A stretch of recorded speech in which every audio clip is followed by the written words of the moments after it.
The SQ5 has always lived in an awkward spot for Audi. It is the fast version of the brand's most important SUV, but has never been the car people put on their walls. This new one matters because Audi has rebuilt the entire Q5 range from the ground up, and the SQ5 is the version that has to prove the new platform can still deliver the performance feel buyers expect at this price. Sitting in front of it on the Martigny show floor, finished in Mythos Black with the optional black exterior package, this is the most aggressive a standard SQ5 has ever looked. The front end is where that intent lives. The single-frame grille is huge and fully blacked out, framed by those big side intakes, and the new headlight signature gives it a sharper, more deliberate stare than the old car ever had.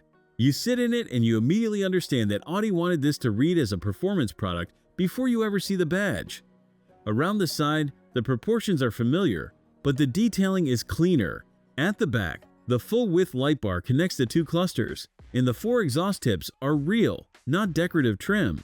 I always check this first on a fast car now, because plenty of rivals at this price hide fake pipes behind a bumper, and it is the kind of shortcut you do not expect to find.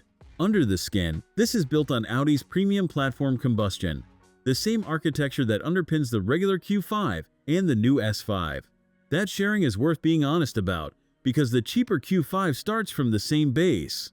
What separates the SQ5 is the powertrain, a turbocharged 3-liter V6 with a 48-volt hybrid system Audi calls MHEV+, paired with a 7-speed dual-clutch and quattro all-wheel drive.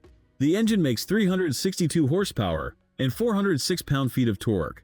Those numbers send this 2.25-ton SUV to 60 in around 4.6 seconds, with a top speed of 155 miles per hour. Here is the honest part.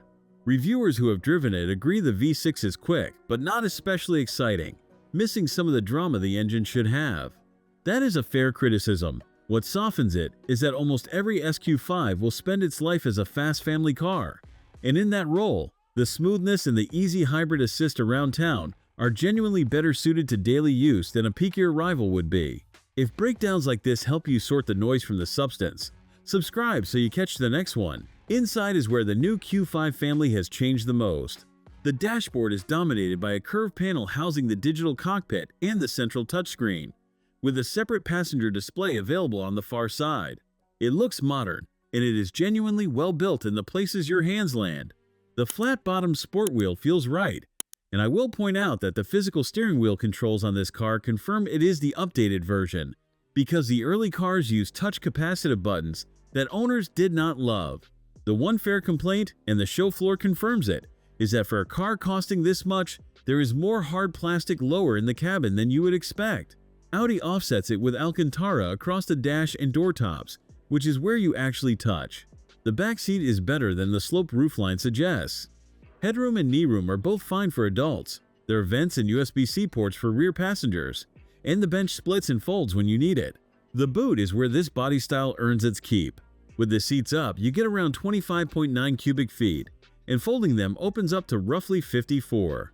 For a performance SUV that is a genuinely usable family load space, enough for a full pram and a weekly shop without folding anything down, and the load floor is flat and wide. Pricing is where the story gets interesting. In the United States, the SQ5 starts in the mid-60,000s, the cheapest of the German performance SUVs in this class. The BMW X3 M50 sits just above it, and the Mercedes-AMG GLC asks several thousand more. All three carry the same 4-year 50,000-mile warranty, so the SQ5 leads on entry price while matching the coverage. The ownership case is steady too. Independent cost data puts the SQ5 below the luxury SUV average for maintenance over 10 years, and the V6 here is from a long-running Audi engine family, rather than something brand new. So where does that leave the new SQ5? It is not the car that will make you fall in love through the steering wheel, and Audi has not pretended otherwise. What it is the most complete everyday performance SUV in its class for the money, quick enough to satisfy, practical enough to justify, and priced to undercut the rivals it is measured against. For a lot of buyers, that quiet competence is going to matter more than the last 10% of drama, and that is exactly the buyer Audi built this for. For watching. If you enjoyed this video, hit that like button and subscribe for more content just like this. Leave a comment below with your thoughts or questions. I read every single one, And don't forget to click the bell icon to get notified about my next upload. See you in the next video.